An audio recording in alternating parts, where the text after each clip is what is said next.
Hey guys, Loma02, going to be another Canadian Highlander deck tech theory of play and some gameplay with the deck that you have in front of you, which is Death and Taxes.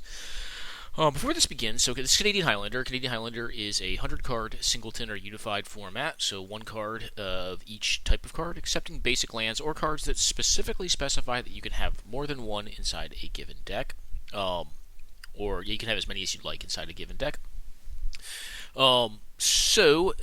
One of the things that is distinguishable about this format is every card that is vintage legal is legal in Canadian Highlander. That said, there is a point system, so the most powerful cards over the course of Magic's history, which include like the Power 9, excepting Time Twister, are pointed such that you can only have a certain number of those cards in any given combination of how many points they're worth, up to 10 points. So before we jump any further, my points in this deck list are Soul Ring, which is a 3-point card, Umezawa's Jit, which is a 2-point card, Stoneforge Mystic, which is a 1-point card, and then Mox Pearl, which is a 3-point card. So I am short a point actually right now in this list, and I think that's fine. I don't think there's really a one-pointer that I would prefer to get in here. I mean, the one-pointers that come to mind that are on color that could be played in this deck are Enlightened Tutor, which is pretty slow. I mean, it does find equipment, yes, but I don't think it's probably good enough for the list. And then Balance, which is pretty much diametrical to the entire plan that this deck has going on. You do have some fast mana, but we are running a lot of creatures, and generally speaking, you don't want to play Balance in a creature-based deck. Generally, it's a Planeswalker-based deck, or a Planeswalker plus a lot of artifact mana. Anyways, so the reason I want to cover this deck, I've covered this deck once before. Unfortunately, I didn't get gameplay with it. But I really want to cover it because I think it's a very important deck in the format, and it's actually one of my favorites. So when you see Death and Taxes list, or like basically look like White Weenie list, and they kind of are, they're basically a hybridized version of White Weenie that utilizes a lot of the effects that are staple to creatures in white that attack the engines of certain powerful decks. So one of the things that I think makes Death and Taxes one of the top decks in the format is that it's very mutable. I think it is probably one of the best small metagame decks because it is very it can mutate in a lot of ways to attack a very specific metagame. As the metagame gets wider, I think the deck tends to get worse and worse.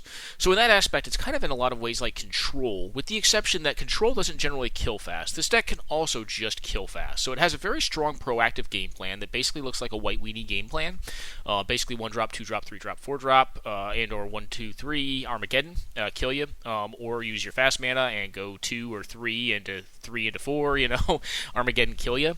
So it has a very strong proactive game plan, so it's going to tend to win games just based on having strong keeps that have a very strong curve-out aggro type draw. But it also has the ability to take value mulligans under the London Mulligan rule to get 2 cards that are very specific hosers that also attack to kill an opponent in a given matchup. So that's why I kind of think what the deck is one of the most powerful and flexible. Let's call it flexible. But in small metagames, I think this deck tends to be a really good choice because you can tailor the deck building options very specifically to that metagame. So I think this is one of the decks, next to a lot of the control decks of the format that have a lot of flex spots in it. Because there's a lot of cards that will not see play in the core of this deck, but if you have an 8 to 16 player metagame, you can play. And there's some weirdo cards for instance, I'll pull one up that's kind of a weirdo card in this deck, Schwing Rift. And actually Stonecloaker is another example of a great weirdo card. Alright, there we go. Schwing Rift. This is a creature combo killer. It stops ETBs. This deck has a lot of ETBs in it, but sometimes it's better just to stop their ETBs because their ETBs are better, or their deck is built around them. For instance, like the Kiki Chiki combo, or just like Bant Blink, or Allurin. But this card right here can just stop all of that, right? It's a flash speed, 2-1 flyer, which is not a horrendous body for the rate. I mean, a lot of folks will play Aven Mind Sensor. That's not a card that's uncommon in this format. It's actually very common if you're playing white. And it's not a great body for 3, but it flies, it's flash. So I think Schwing Rift's just fine. It's not something that you generally want in the core of your deck, but if you know a metagame, I think it's worth playing. So, let's kind of cover this deck and kind of go over how this list that's in front of you is tuned. And when I say tuned, I brought this into a small tournament. I think it was a 6 or 8 player tournament for 3 rounds of Swiss. And the idea behind this deck was pretty specified because I don't often play in that event, but I kind of knew what had been on top of the format. And given and it been like red deck wins style decks, like very fast, aggressive creature-based strategies, creature and burn-based strategies. So given that knowledge, I figured that there would probably be other folks that would try to metagame against that. So what are some good metagame options against that? Well, generally value-based mid-range tends to be pretty good against it, which is going to include like ETBs, like your Bant Blink deck, your Allurin deck, just Bug Pod. I think Bug Pod is not the best versus the red decks. I think the more blue your deck gets, the worse you get against red. But it's not horrible either. Bant Pod is a list. I think would be fine. But like Bant, Abzan, Rug is okayish, and then like Mardu, all those kind of lists that basically have red and white, have access to white mana. Because I think white mana in general, white spells tend to beat red spells. Red spells tend to beat blue spells. So if you want to eat up, a red-based metagame, or like a metagame that's going to be rife with red decks, I think white tends to be a good direction to go, or at least you want your deck to have more white in it.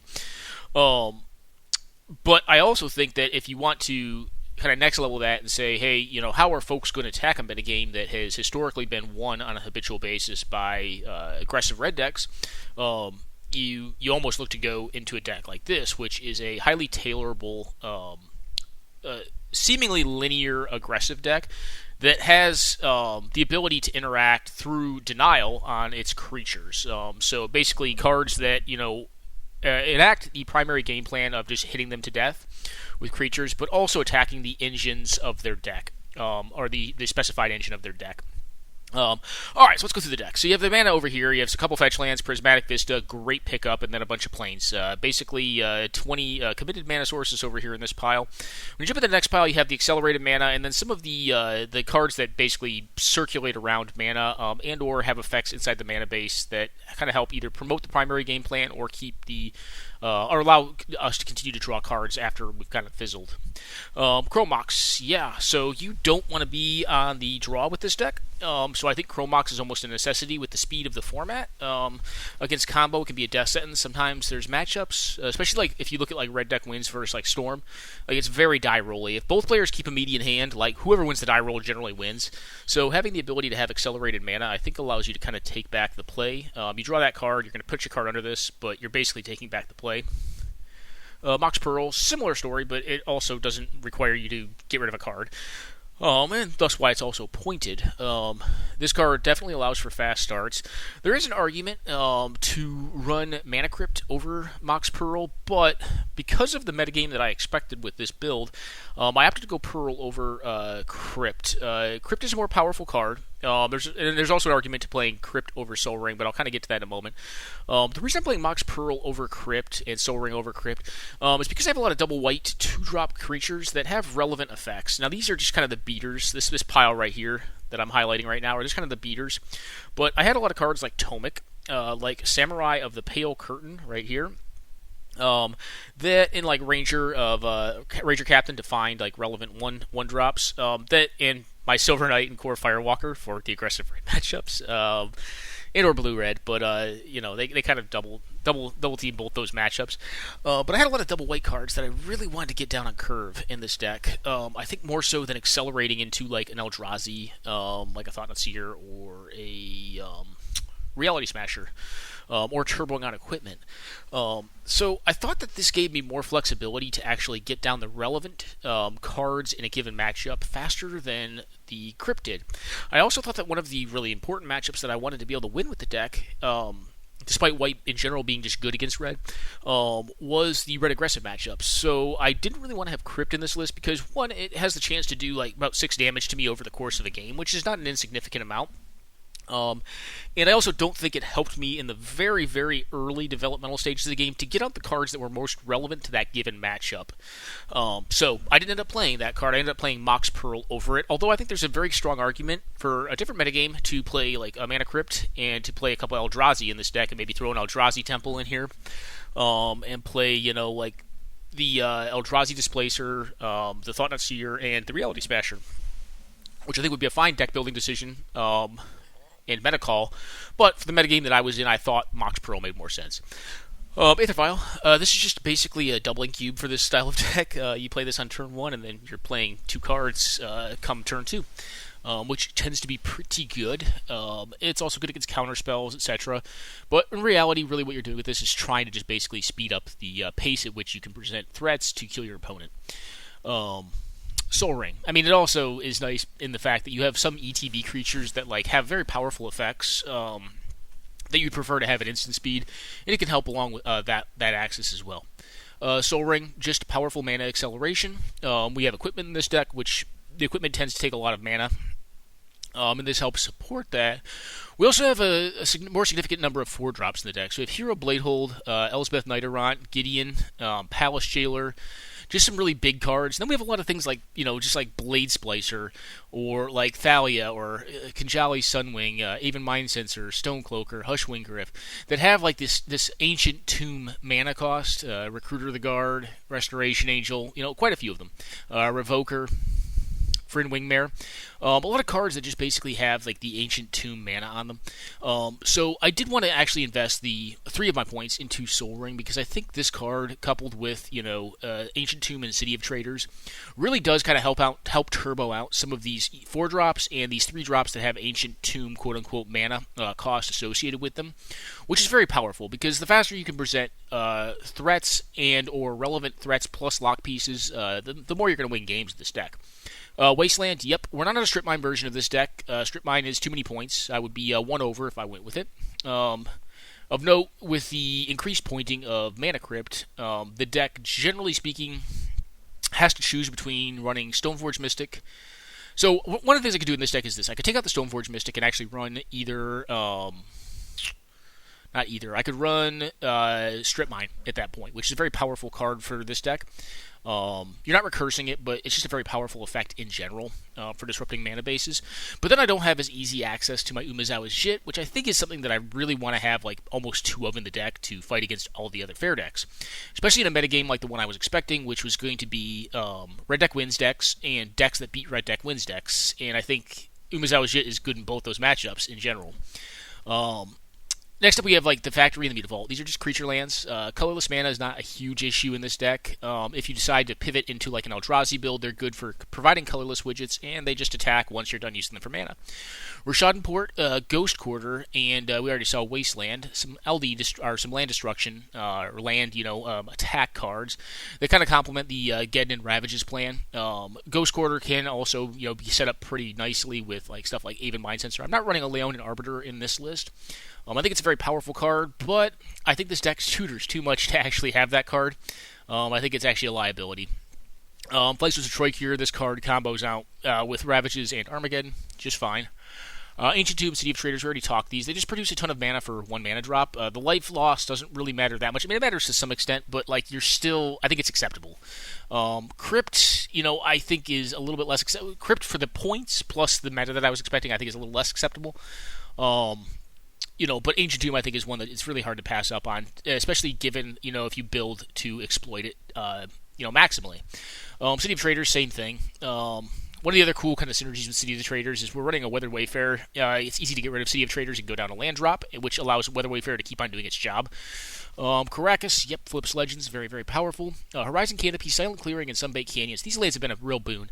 Before you only had Horizon Canopy, but the printing of 2 additional white-based draw lands, canopy lands if you will, is really awesome. And again, this kind of combos out well with the Weathered Wayfarer. It can turn Weathered Wayfarer into like almost a draw engine, which is kind of nice. The deck thinning aside, like it can turn into a literal draw engine, land destruction, threat, mana acceleration. It just kind of does a little bit of all of it. It's a very, very powerful card. And this is one of the many reasons, as we go through the deck, you'll see that I've chosen to not run Leon and Arbiter, because I think Weathered Wayfarer is just better. I think having the ability to do this every turn is very powerful. It can slow you down a bit. Like, you're basically down a mana every turn. It's kind of like you're behind a little bit, but you're getting something that either brings you back up to ahead, like Ancient Tomb, like this nullifies that drop in tempo, or you're in the long game where you're just hellbent and you need cards, so you're getting more cards out of just paying 1 white mana, which is great. In reality, it's 3 because you're taking the land drop up. You're paying another land or another mana to crack this thing. But regardless, a lot of your cards are pretty cheap. So if you're in the long game, I think this card just has relevance in the early game, long game, mid game, pretty much any time. Like, you're either blowing up their lands, getting threats, accelerating your own mana, or drawing cards. All of it's good. And it's very flexible. This next pile is kind of just the beatdown pile, so I'm not going to cover this pile heavily. I'll kind of just jump through it. Hero Bladehold, yeah, you could possibly do better than this card. I was kind of rapidly tossing this deck together because they needed another person to play in the event for it to fire. So I ended up putting Hero Bladehold in. I think I cut the Thought-Knot Seer. So I did some rapid changes to the deck and ended up throwing Hero Bladehold in. This card, it's just a body, and it does a lot of damage. Basically, if you untap with it, you probably kill them. I think there's better stuff now. I think in general, I'd rather be on like Thought-Knot Seer, but because I kind of figured that the metagame would be mostly red and or decks that beat red decks, I was like, I think Hero Bladehold is just fine. It's a mostly fair metagame. Hero Bladehold, where it kind of languishes, is against like the unfair decks. Like, I don't feel like it does enough against the unfair decks, and Thought-Knot Seer kind of does do that. And 4 damage is honestly just about as good as doing like a bazillion on the next turn. It's probably still going to lead to the opponent dying. Generally, you cast your 4-drop, and on the next turn they're dead. Is kind of the theory. So I think that this card's probably a little more card than you need to actually finish the job up, but it's also just fine as well. Quick pause, guys. I'll be back momentarily. Alright, guys, back. So Hero Bladehold, kind of an interesting spot, because I don't think this card... I think at one point in time this card was actually pretty strong for this deck. I just think it's getting a little bit old. The reason I put it in is mostly just due to time constraints. I was like, I need another 4-drop, and this is just a fine one. I think if you wanted to tune this deck up for a more open meta, I think going the Thought-Knot Seer route and likely going with a Mana Crypt and an Eldrazi Temple inside the mana base is probably better. And then once you've done that, then you're looking to probably add in... more Eldrazi creatures like a Splicer and a Reality Smasher. But for this tournament, this event, I played Hero Bladehold just because it's a big thing that just is pretty good in fair Magic. Elsbeth and Gideon, just both. Come on, card reader. Just big beaters. Elsbeth basically is a haste 3/3 flyer, an evasive haste 3/3. Is kind of what I treat it as. So oftentimes, I kind of treat this card as almost like a burn spell. In a lot of games, it ends up going that way because you'll get into like board stalls with like more mid-rangey decks with bigger green creatures, and sometimes your creatures just can't get through. Although this version of the deck has a lot of flyers to enable kind of getting through. A lot of its hate pieces that I chose actually deliberately had flying, as well as specific or applicable abilities written on the cards as well, to kind of hose other archetypes. But I think flying tends to be really good in mid-range matchups, as does First Strike, but flying to some extent more because it allows you to actually win. First Strike generally just means you'll get into a stall and be able to kind of hold them off. Because it's very tough to attack into multiple First Striking creatures, even with big behemoth creatures. But Elspeth just tends to end games really rapidly. She's just a beater, though, at the end of the day. Gideon, kind of just a beater. He's 7 power, 4 mana card, which is really good. Could also make an emblem, which I've done before in this deck. Sometimes you just need to pump through a little bit extra damage in the air and win. And he's fine for that. And Offenza, just a beater. 2 white mana again. This card, I think, is more of like a meta call kind of card, or a specific build around if you're in like Soldiers and you're in like Daru Encampment or something. But this card is honestly just fine. It is a legend, which it can be a liability, but oftentimes you'll at least get one counter off of it because they're going to have to... I mean, maybe not. They're going to have to respond to the next cast. But it's very cheap. The fact that this just, generally speaking, kind of promotes the primary game plan, and because I wanted to go with a Mox Pearl spread anyways, I kind of just said, hey, I'll just run Anafenza. She's fine. She makes your stuff in the air bigger. She makes your first strikers bigger, which all of that's pretty good. Knight of the Holy Nimbus. This thing's just hard as hell to kill. It's a 2/2 for 2 white. If it would be destroyed, regenerate it, which is pretty good. I mean, it doesn't beat a Wrath of God. But it also has flanking, which means that it's very tough to block. True Name Nemesis does not block this thing unless it's equipped, because it'll kill the True Name. And if they want to kill it, they basically have to pay 2 mana to kill it, which is a big commitment of mana in this format. This format's very quick, and oftentimes you're going to be presenting threats so fast that they need to actually develop their board to block your stuff. So oftentimes this thing can just kind of sit around for a long time and just get a lot of incremental chip damage in. It's just a good beater. Smuggler's Copter. This card is pretty ubiquitous in most creature-based aggressive decks. It just does everything you want it to do. It does a lot of damage. It's evasive, and it draws you. It keeps you from flooding out. Ismaru, just very cheap. 1 mana, 2/2, just still good enough. Kithian, flip card. Probably one of the best 1 mana 2/1 beaters in the deck. As far as like just being a pure good card. Not the best hate piece, but definitely one of the best pure beaters at the 1 mana spot. There's an argument also for like Figure of Destiny in different decks, but I'm not running Figure in this list. Lesions Landing. This is a newer, well, I guess not a new card at this point, but a newer card. This card's actually really powerful. I wanted to run it in this metagame because, one, I think it's pretty good against like fair mid-range decks, and 2, I think it's great against like red aggressive decks because it's just a nuisance. Like they put a 1/1 that probably trades with their Jackal Pup down, also gains you life. Eventually is going to turn into a thing that makes more life linkers that trade with their Jackal Pups. It's just pretty good against that kind of metagame. It's also ramp, which is kind of nice. Sky Marcher Aspirant, just a 2/1 beater that eventually can get flying. So if you draw it late, it's a little bit better, which is kind of one of the concessions to playing this card because I did want a certain density of just these like beaters that like trade off in the early game and or can range pretty well into the late game because if you play this thing on turn 10, it's probably a flyer, and at that point, that's just a good card. It's just a flyer that continues to chip away at them. Soldier of the Pantheon.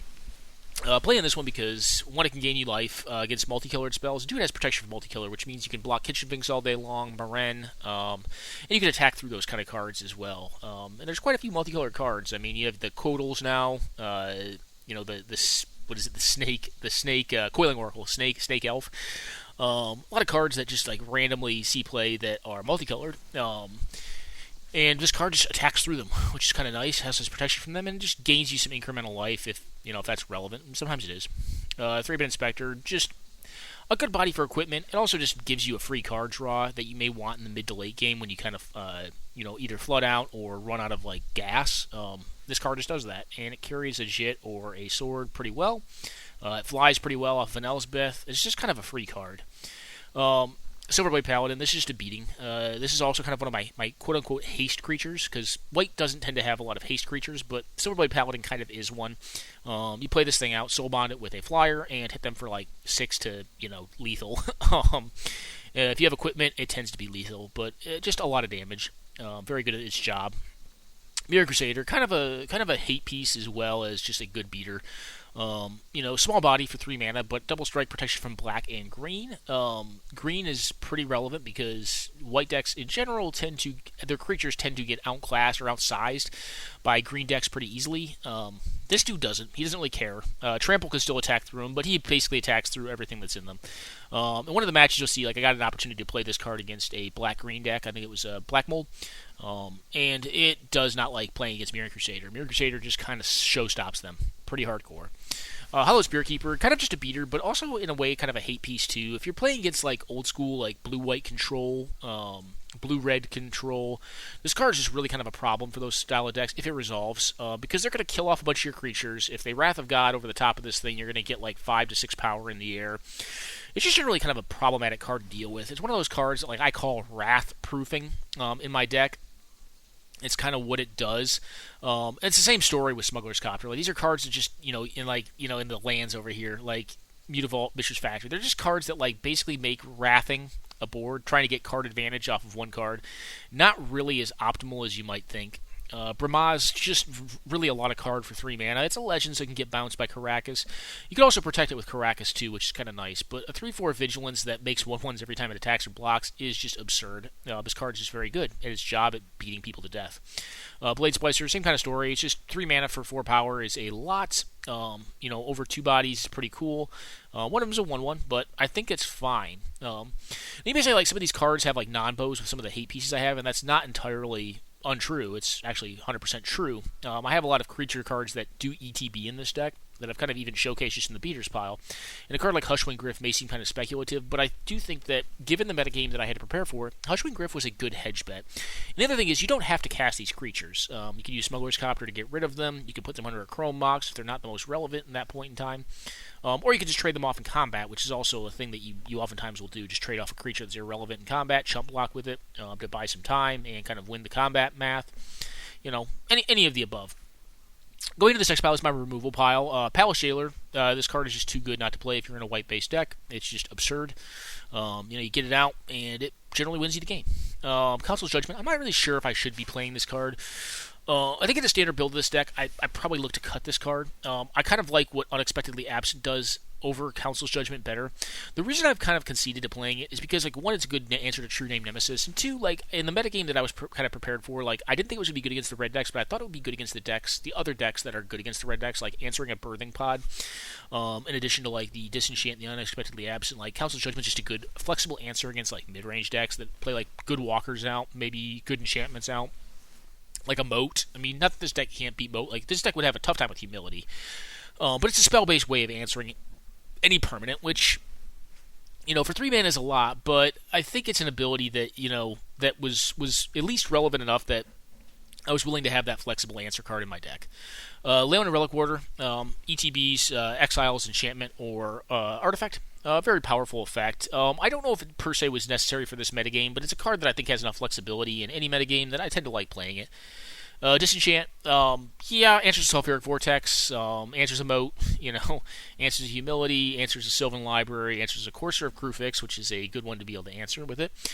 Answers other Jits, which Jit tends to be good in creature mirrors, and if they get a Jit before you do, this card right here kind of gives you an out to it. Swords, also good. Skull Clamps, also quite good. Declaration Stone, just powerful 2-mana removal. Winds of Abandon is another card I could consider in this deck, but I kind of like Winds of Abandon less in this style of deck because, one, I'm not really ramping. I'm accelerating a bit in this deck, but I'm not ramping. And two, I don't think the time frame that you generally want to cast Declaration Stone is during the developmental stages of the game, and Declaration Stone, is a pretty big tempo loss for your opponent, whereas Winds of Abandon will tend to ramp them. And casting a Winds of Abandon on turn 4 and giving them access to casting a 3 plus a 2 drop on turn 5, or 2/3 drops, as per developing to turn 6, basically, off of that card, can be really rough, I think. So I like Declaration Stone a bit more in this style of deck. Unexpectedly Absent, just pretty universal answer to any permanent, unless it has Hexproof, Shroud, etc. It's also kind of a memory lapse. It's not really good against ETB creatures, but against planeswalkers, like Newsome enchantments, equipment cards, specific creatures, it's very good. And it can definitely, it's speed. It can blow them out in combat. Like, you can bounce like an Anthem or something like that and just kill their team. Swords, Path, yep. Not much better than these two. They're both very, very strong cards. Path kind of does what Winds of Abandon does, but it's 1 mana, which is very, very efficient. So 1 mana instant speed. Alright, the equipment pile here, so Steel Shipper's Gift, this just finds Jit or Sword or Clamp. Typically speaking, it finds Jit, because Jit is just busted.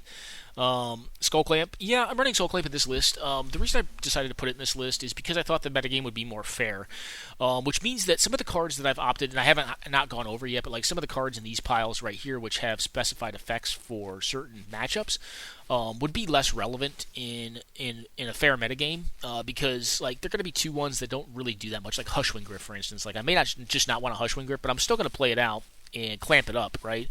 And turn that 2-power, airborne attacker into 2 more cards, because it may be hosing me more than it is hosing my opponent, and I may want to find something more relevant.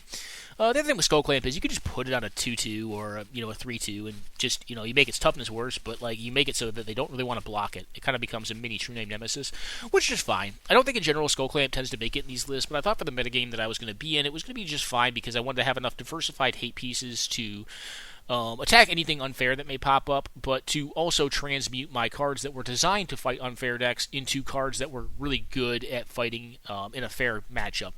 And frankly, at the end of the day, winning fair games of Magic just generally tends to come down to who gets more 2-for-1s. And Skull Clamp is a 2-for-1 at the exchange of mana, which, if you're playing a fair matchup, I think tends to be fine because you're not looking. Neither of you are looking to like per se like tempo the other person over. You're playing against red, Skull Clamp is a little more dicey, but against like the fair matchups where you're just going to try to grind each other out, like basically jund each other out, Skull Clamp tends to be good in that matchup, I think. And I expected that would be something that would be prevalent in the metagame because the red decks were doing so well. So I figured like grindy mid-range decks would be a thing. Sort of Fire and Ice, yeah, this card's just a house. The fact that you can get it down for cheap off of Stoneforge Mystic's great. You can find it with a lot of stuff in the deck, and it's really good against red decks, right? It's also pretty good against every deck because it draws you cards, and drawing cards tends to be really good. It tends to be how you win incremental matchups. If you have a lot of flyers, you can tend to push them through pretty easily. Push this damage through very easily. It tends to knock out small creatures like Mana Dorks, Deathrite Shamans, etc.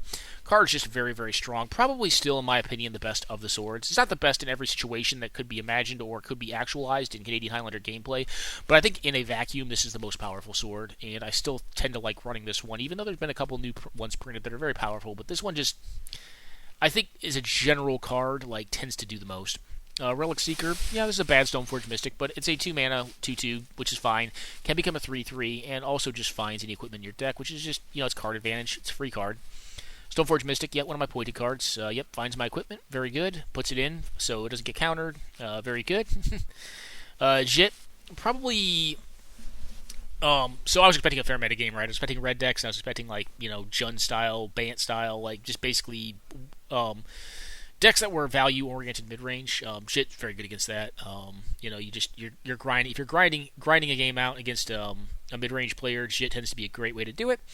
And against, like red, you can just grind out their Jackal Pups, gain life, kill their Jackal Pups. It just does a little bit of everything you want in that matchup. Tends to be almost unbeatable for them unless they abrade it right away. So very good. The top end of these decks tend to be Armageddon and Ravages of War. I'm running them both. I think in this metagame, honestly, I probably could have cut these cards and been just fine. It's okay against mid-range. They're going to have more dorks and whatnot, so maybe not as good versus mid-range. But against red, you don't really want this effect. If you could sideboard these cards out versus red deck wins or like the red variety decks, I just would, because they're just not that great. I think in Cube, I tend to sideboard these out if I'm playing like a Death and Taxes deck against a red deck. It tends to be a great matchup anyways, in general, because white cards, like I said, in my opinion, tend to beat red cards. But yeah, these are just kind of the top end you want. They're very good against control. They're things that should always spook blue players out from tapping out. Any sort of like board-based, tap out style control deck should be afraid of these cards because unless they're running a bunch of artifact mana, they're going to tend to goozle them.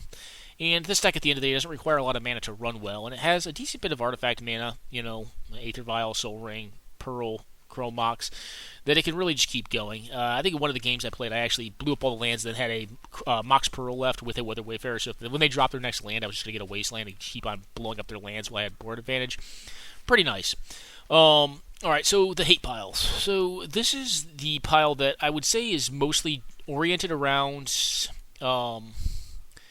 Actually, let's move this. I'm going to put this here. This pile right here is actually oriented around hating out the graveyard-based synergy or strategies. So Containment Priest. One of the viable ways, and one of the players I knew to be in the tournament, Rami99, would likely be playing Bant because he's been playing Bant Blink recently. This card kind of hoses Bant Blink. It's also decent against Reanimator, which is not a strategy that I've seen that often. But it also kind of synergizes well with some of our own cards in the deck, like Palace Jailer. If I wanted to, I could put a Flicker Wisp in, but I'm not running that card right now. But this card just tends to kind of get those sort of strategies. So if you're like blinking stuff, or if you're trying to flash stuff, Containment Priest just gets you. It just gets you. It's 2 mana. It's a 2/2. It's not a great body, but it's a bear. And it has Flash, which is kind of nice because it's just a sneaky card. Stonecloaker. So, again, attacking graveyards, but kind of from a different standpoint. Like, this card is really good against Loam decks. I really like this card kind of against that strategy. It's also good against removal. So Stonecloaker, 3 mana Flash, flying 3/2. You don't see this card hit play very often. I think recently you saw Jer White play it in Alurin on Friday Night Paper Fight, which is kind of cool to see the card. And actually, it's funny, I was talking to him like a week earlier about this card, maybe 2 weeks earlier about this card, and I was like, man, I really wish this card saw more play. I think it's really awesome. And one of the reasons that I kind of, was kind of jumping back and kind of revisiting this card is because, one, it used to be playable, and two, I think there have been a lot of good ETB-based creatures like, Ranger Captain of Eos, Recruiter of the Guard, that have been printed recently, and then you have some old school ones like, Stoneforge Mystic, where this card can just buy back a really relevant ETB that allows you to accrue more value. So bouncing some of your critters is not always bad. And at the end of the day, it can also just be like a Restoration Angel where you're just buying back an effect. Now, Restoration Angel is a better card. Don't get me wrong. Like in the dark. But given the unpointing of Fastbond and the increase in loam decks, check pile style decks, I think the value of Stonecloaker goes up significantly because you can kind of attack their value engine, attack the engine of their deck, which is using the graveyard as a play zone for lands and other spells. And you can also blank removal cards with this card as well and buy back relevant ETBs. So I think this card is very powerful. I think this card is fine, just fine in these strategies, and I think it's probably underplayed. Next up, you have Tomik. This is again against kind of a hedge against the loam decks. It's also a good body, like a randomly flying 2/3 for 2 white mana that just completely stops loam decks is very good. So lands on the battlefield and land cards in graveyards, keeping targets to spells or abilities your opponents control. Your opponents cannot play land cards from graveyards, so it stops Crucible of Worlds, Remnant Excavator, Strip Mine cannot target your lands, Wasteland cannot target your lands, but you can still do all of that to your opponent. So even though we're running some land destruction, it's kind of a one-sided. It's the new design. But anyway, this card's very powerful. I think it's very specific. So I think in a more open metagame, you could probably drop this guy, but I think right now I'm still kind of waiting for the loam craze to kind of die off, and then when it does, maybe I'll drop this guy out, because he's not really that great, but he's still fine. He's a 2/3 for 2 that flies, which is great because we're running equipment, and having flying is really powerful. Samurai of the Pale Curtain. Yep, so this card is an older Kamigawa block card, which is not really renowned for its good cards, except some. But this card is Bushido 1, which means it's generally pretty good in combat. It's not as good as flanking, but this card basically gets +1/+1 whenever a creature blocks it. Actually, it's when it blocks or becomes blocked, so it becomes a 3/3. So basically when it fights, it becomes better. It becomes a 3/3. And if a permanent would be put into a graveyard, exile instead. So it kind of does stop some of the lands-based strategies as well. Also pretty good against like Reanimator-based stuff. Not as good against Reanimator because they're generally going to entomb that stuff, which doesn't quite work exactly from the battlefield. It's not being put in there from the battlefield, but it's pretty good against lands. It generally tends to reduce opponents' resources for like delving, etc. And it's just fine in this deck. It's kind of a non-bow with for our deck with Hallowed Spirit Keeper. But again, we're going to kind of have some of that going on. Like, in order to attack the metagame, I think a card like this is perfectly appropriate. And sometimes it's going to be a non-bow, and you just get rid of it. You either throw it under the bus and in combat, or you don't play it, or you put it under a Chrome box, etc. I think you're going to accept some of that. In decks like this, it's bit me a couple times, like once or twice, but generally speaking, like it's not a big deal. Like it's still a 2/2, basically a 3/3 in combat if it's fighting another creature. At the end of the day, for 2 mana, which is still just a fine body, and it promotes that primary game plan again, which is just beating them to death. So even though it has kind of a non-bow with some of our value-based cards, like I think it's fine. I think it generally does more for us than it hurts us, so I think it's worth it. A Remorseful Cleric, just attacks the graveyard. I'm not playing the new Protection from Black 2/1 that costs, you can pay 2 mana to exile a target card from a graveyard. I believe opponent's graveyard. It may be any graveyard, though. I forget the card's name, but it's a pro-black card. It's kind of similar to this card, but this card costs nothing to do. So I think this card tends to be more relevant. Like, you generally want to get this thing out on 2, and then against, like, Storm, or against, like, Reanimator, like, they're just kind of done. Like, it's very hard for those decks to operate with this card in play, or they have to try to kill it, and then you exile their cards, and then they have to try to go off. It just makes it a lot more challenging. Same token, Dryad Militant. This is probably the best hate card at 1 mana. So I think I vacillate. So there's a lot of really good 1 mana cards, right? So the best 1 mana cards in this deck, and possibly in white, are Mother of Runes, are Kithian, where are you at, buddy? And Dryad Militant. And they're all great for different reasons. Mother of Runes basically just goozles some decks. Like, it's very tough for some decks like Mardu, like decks that are not running like big time sweepers, to really get through. In aggressive matchups, this card is just almost a hard lock. Like, it's very difficult to beat because it basically stops them from attacking and allows you to attack with impunity. Dryad Militant just goozles Storm or any deck that's intending on using the graveyard as a resource for spells, like any Yawgmoth's Will deck, Tendrils deck, even blue-white, blue-red, like, their graveyard's a relevant resource because they're going to try to use it for delving, which is very important. Like, they're trying to save up for that dig through time or that treasure cruise or that magmatic sinkhole. Nope, sorry, bud, you're not. It's not going to work. Or, in like a Spells Matter deck where, you have a card like Izzet Drake or Cryptic Serpent. Sorry, bud, not going to work out. Also kind of goozles Snapcaster Mage. You're not going to get value from that card if this card is in play. This card's a really good hate piece. I think a lot of the Victoria scene and like a lot of the folks who do like any sort of content on Canadian Highlander probably talk this card up enough that like it's not like revelationary that hey, this card is a hell of a card at 1 mana. But I think it's probably one of the better hate creatures at 1 mana that is available in the game of Magic. This card is very, very powerful in this format, and I cannot recommend it enough. And then you have Kithian, which is, I think, just one of the most, it's the best beater. It's just a really strong beater. Mardu War Reaper is the last hate card that I have in this graveyard interaction / denial pile right here. This card is really, it promotes the primary game plan, but it's kind of marginal. Like, you gain a life off of this, which is like good in the incremental matchups against like red deck wins. And you can randomly goozle like a reanimator deck. Oftentimes this is just a 2/1 though, but it has that random upside that you can sometimes get folks. And I think there's a couple other warriors in the deck. There's not a ton of them.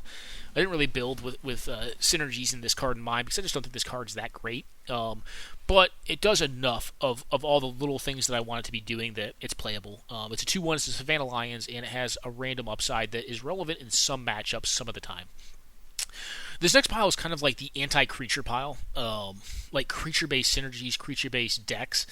Schwing Rift is a weird one to play in this deck because, like I was saying, like I have a lot of ETBs that I kind of want to exploit in this deck, but at the same time, I also think that there are decks that do that better than I do, and I don't want them to do that better than I do. So I'm playing Schwing Rift because Schwing Rift really shuts down like the Blink decks, the Pod decks, the Kiki Jiki decks. It just does all of it. And if I don't want it, clamp it away, put it under a Chrome Box, get rid of it.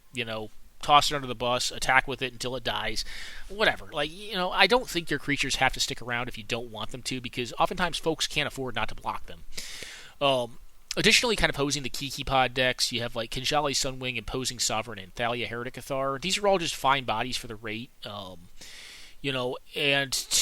this one has flying, and basically they all kind of just offer your ground pounders to kind of have some form of evasion because the opponent's creatures are going to come in tapped, and you're just going to attack through them and kill them.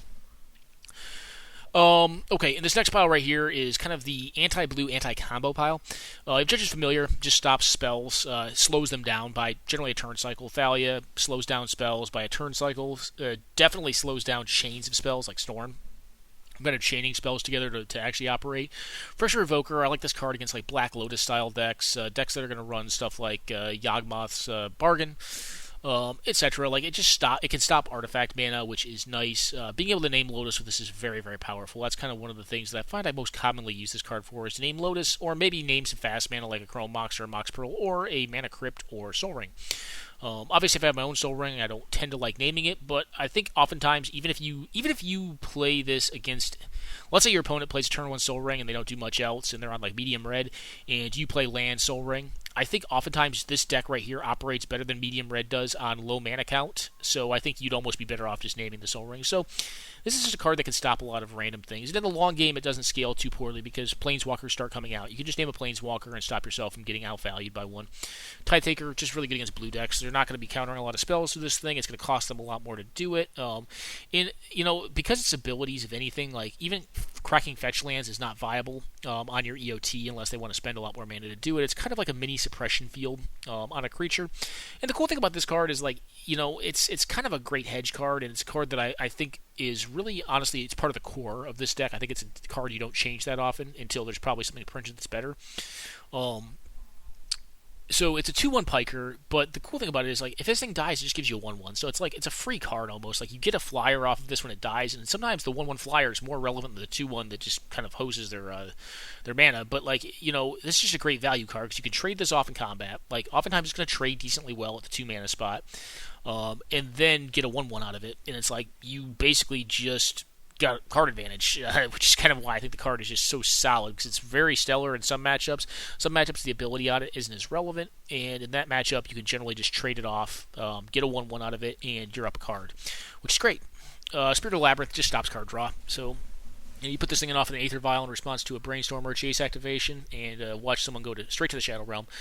Just generally a beating of a card in the matchups that you wanted in. Now, this card does have some Nombos in the deck. Again, like we're talking about Schwing Rift's Nombos in the deck, and there are a few of those. Same can be said of Containment Priest. I mean, I'm running Restoration Angel, so Containment Priest can also kind of have Nombo, and I'm running Aether Vial, so with Containment Priest, you have to be careful. You have to be smart about how you use it. when you look at like Spirit of the Labyrinth, some of the non-bows in the deck include Skull Clamp, well, I guess not really Skull Clamp, because if you have Skull Clamp, you can just put it on the Spirit, and the Spirit's gone at that point, and you get to draw cards. Sword of Fire and Ice, though, is a legit non-bow with this card, and then Palace Jailer. And I suppose to some extent you could say like cards like, where are you at, buddy? Thraben Inspector, but like you can just do this on their turn, and that first draw of a turn is going to go through. So if you do it on their turn, you get that clue token popped on their turn, you get the card. Same with these lands. I think you just do that on their turn if you need to draw the card. So that said, this card can have some non-bows in the deck, but again, it's a 3-1. It's a pretty fragile little body. Like, you just trade it off or you attack them. And it's a 3-1 again, right? So it's fragile, so if you don't want it to live, like, you just attack it, they block it, it dies. Or if they think that they're getting more advantage of having it on the board, then you're doing damage, which is still good. You're getting a lightning bolt damage in. Verdant Wingmare, one of probably the worst 3-drops in the deck for the metagame that I expected. This possibly could have just been Kitchen Finks and been better. But I'm kind of a sucker for Ancient Tomb mana, and I really like having the synergy with having the white 2. It's a flyer, which is great. And making non-creature spells cost a little more is generally good, because we're generally going to have enough mana in this deck. Like, we have the artifact mana. Getting this thing down on turn 2 is not unrealistic, and the fact that it flies makes the equipment on it more relevant. Because I have a much more robust equipment package. It's also one of those cards that like I can just throw a clamp on if I don't want it in play anymore, and just draw some cards off of it if it's not really that relevant. But it's not the strongest in this deck, and for the metagame that I was expecting, not the strongest either. I think realistically, like if I were to build this for more of an open meta, like I was saying, I think I would go with an Eldrazi Temple and like do more of a get a Mana Crypt in this deck, because I think Mana Crypt's underpointed. I don't generally care for the gameplay that Mana Crypt generates, but I fully acknowledge its power, and I think that in an open meta, you're probably better off running it over Pearl in this deck, and putting in like an Eldrazi Displacer plus the other Drazi, and an Eldrazi Temple, and then that's probably a better 3-drop. It's a 3/3 for 3 that still casts off Ancient Tomb mana, and also has a relevant effect that can combo out really well with Containment Priest. So that's I kind of like that better. Aven Mind Sensor, pretty ubiquitous in the white-based D&T strategies. Probably a core card in this deck. This card, it just gets folks. And this again is the blue anti-blue anti-combo pile. And really it's anti any deck. Any deck that runs fetch lands, this card can get. Any deck that's running Birthing Pod, rough. Eldritch Evolution, Neoform. You name it, Natural Order, like there's a lot of them. Green Sun Zenith, like this card can just get folks. Gideon of the Trials, this card's actually surprisingly an interesting and cool hate card. Promotes the primary game plan by just being a 4/4 attacker when you want it to be. Could also just stop the most relevant permanent that your opponent has from doing any damage to anything. It becomes, a 4/4. But the relevant part is that you can just make an emblem with this thing. It says you can't lose the game and your opponents can't win the game if you have a Gideon Planeswalker in play, which we have 2 of in the deck. Why is that relevant? Well, glad you asked. If your opponent is using Tendrils of Agony to win, they're going to have a tough time. They're going to have to bounce this thing first, which means they're probably going to have to find like a repeal, etc. to get rid of the Gideon to actually win the game, which is kind of a big deal. Or like a Chain of Vapor. It basically requires cards that are generally not essential or central to winning the game to be commitments that your opponent makes their tutors to find, and/or has to have them in hand, which means the rate at which their hand combos is probably degraded because they have a card that does nothing to help the combo out. So it's very good against that. Alright, Recruiter of the Guard and Ranger Captain, just both very strong cards. Ranger Captain is asinine. This card's a 3/3. It can stop an opponent from casting non-creature spells on a turn, which means that against like the Storm decks and stuff like that, you can just tell them, like, hey, you're not winning this turn, and I'm going to hit you next turn, and you're going to die. Very good. Also can find like a Mother of Runes, can find a Dryad Militant, it just does a lot. I think in a more value-based or value-oriented version of this deck, you could run like Walking Ballista, which I think would actually be quite good in this deck. I didn't think it was great for this metagame that I was in. I mean, maybe it was better than I give it credit for. I'm a little more mana lean. If I was probably went to 34 lands, I think I could see playing a Walking Ballista than using Ranger Captain or Recruiter of the Guard to find that card. That all said, like I think in my previous VOD on White Weenie on Death and Taxes, I kind of talked through like a more value-oriented version of Death and Taxes, like a White Jund version of it. I do think that deck's viable. I have not built it yet. This is still kind of a Death and Taxes version, but it was built specifically for a metagame. But I do think that Ranger Captain is yet to be fully explored in this deck in this build. It's not being fully exploited. But I think it's one of those cards, like, it's just good enough. Because, like, I mean, sometimes you want to get your Dryad Militant, sometimes you want to get your Giver or your Mother of Runes, sometimes you want to get your Kythian, etc., your Soldier of Pantheon, whatever, and just get that thing into play. It's a free card. This card itself slaps to 3/3 for 3, which is a good rate. And, it just, against some decks, it's just a game winner. Alright, this last pile here is your protection pile. So Dauntless Bodyguard, which basically is some wrath proofing on a relevant body for 1 mana. Selfless Spirit, not a card that sees a ton of play, but I figured that, with all the red running around, and with probably more mid-range that's designed to attack red-based decks, this card would be pretty good. It also, is kind of nice from the standpoint that it protects your relevant hate pieces. So, like, if Spirit of the Labyrinth is the best thing you could be doing in a matchup, and they cast a removal spell on it, like a Fire Ice or something, you could just pop this thing and then just leave the Spirit of the Labyrinth in play, and then they're just not doing anything. Which means this card kind of trades off for the best card on your board, which I don't think is a bad place to be. I mean, it could just be a Benevolent Bodyguard at that standpoint, or at that point, but Benevolent Bodyguard doesn't attack. This card just attacks too, which kind of makes it, in my opinion, worth the extra investment of mana.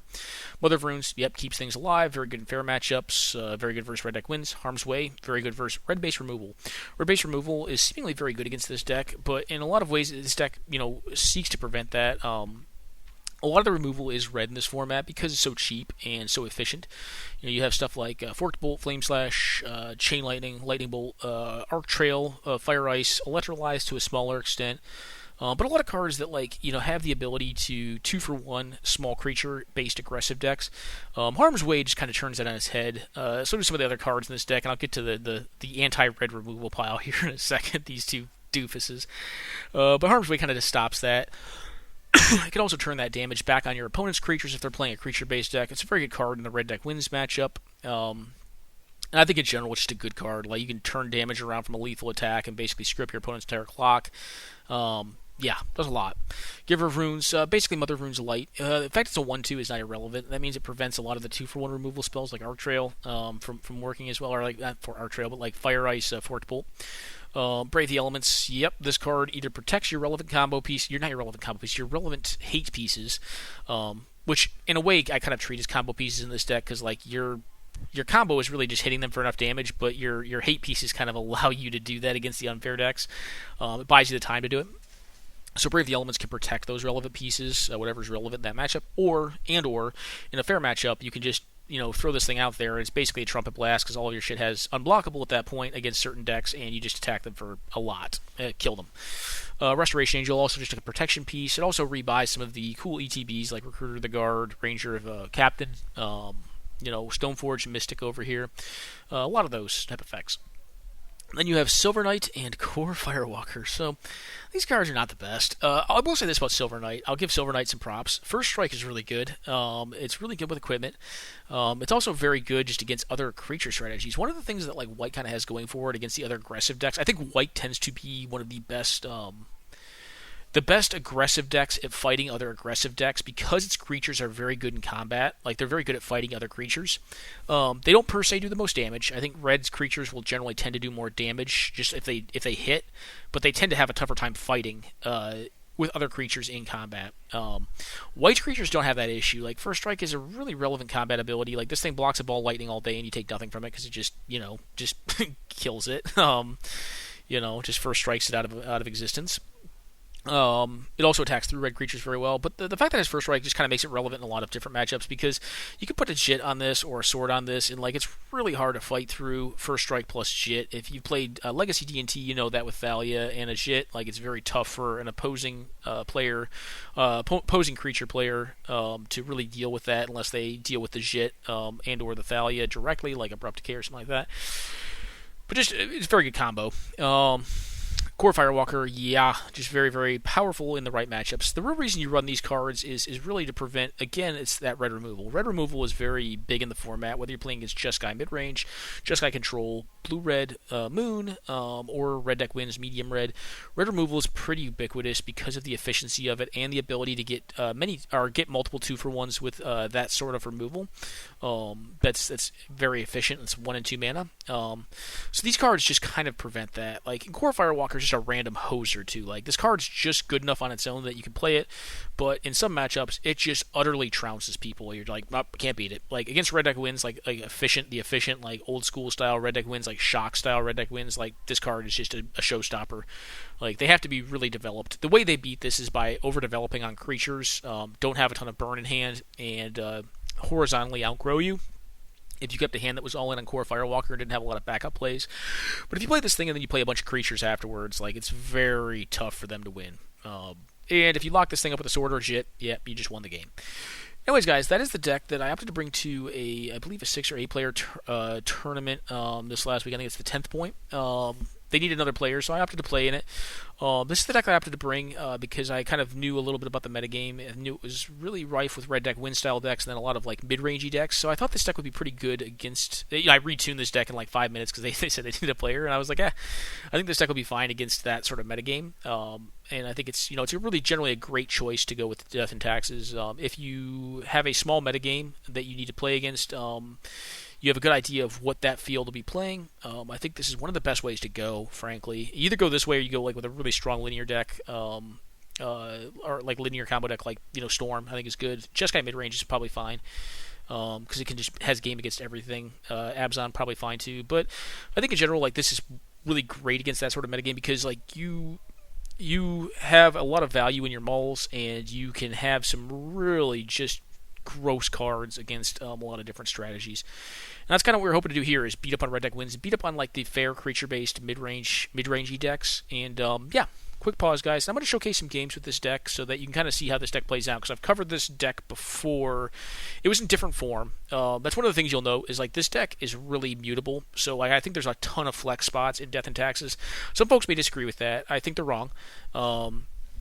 Possibly even some folks who like are aficionados of this deck, may think there's less flex spots. And I think this deck fluctuates wildly, though, based on the metagame that you're in, or can fluctuate wildly based on the metagame you're in. Now, I do think there's probably a best version of this deck for an open metagame where you're not making any assumptions about what is going to be played. And I think that best version likely runs the Eldrazi. It's probably close to like something like Adam Thorne's list from the Victoria scene. So, I guess to not contradict myself, to make it as clear as possible, like if you're playing in a metagame, in an open metagame, I think that there are better lists than this one for sure. But if you're playing with the assumptions that I think this list was actually a pretty good deck at doing what I intended to have it do, which is to beat up on mid-range decks. It still kind of has an anti-graveyard based strategy / anti-blink flash strategy going on, and then also just to house the fair red decks, the red deck win style decks. I think this deck was really well set up to do that. In kind of complementing that plan, I've dropped the mana base down. This mana base typically goes up to 33 or 34 lands. I've dropped it down in this deck to have more of a rich threat base because I didn't think I wanted my taxes pieces to be really relevant for the matchups that I expected to have to face. But I also wanted to have a high density of threats because I thought that in a fair matchup, in a fair metagame, I would lose more to flooding out than I would to not having the relevant pieces. So I guess what I mean by that is against the unfair decks, you tend to mulligan more aggressively to get hate pieces, and having a richer mana base allows you to mulligan more aggressively and expect to have more lands and smaller hand sizes, which is 100% true, or draw more lands off the top. But I didn't think I needed that for this metagame, because I didn't think I'd be playing a ton of unfair decks. That said, this deck still has some good hedges against the unfair decks. So, anyways, that all aside, guys, I'm going to go on a quick pause. I'll be back momentarily for some gameplay with White Death and Taxes. Alright, guys, we are back. I'm going to leave the card reader up. I'm going to try to leave the card reader up in the games here. So, opening hand is fine. Now, here's my rationale. I'm playing against Wolfgang Cloud. This is a player that's not unknown to me. Tends to be an aggressive base player. Tends to play red aggressive decks. I've seen him play Boros. I've seen him play BattleBots. But generally red-based aggression, and generally low-end aggression. So, like, not medium-style decks. I think this hand's fine because it's got a harm's way to kind of prevent some damage to any of my things.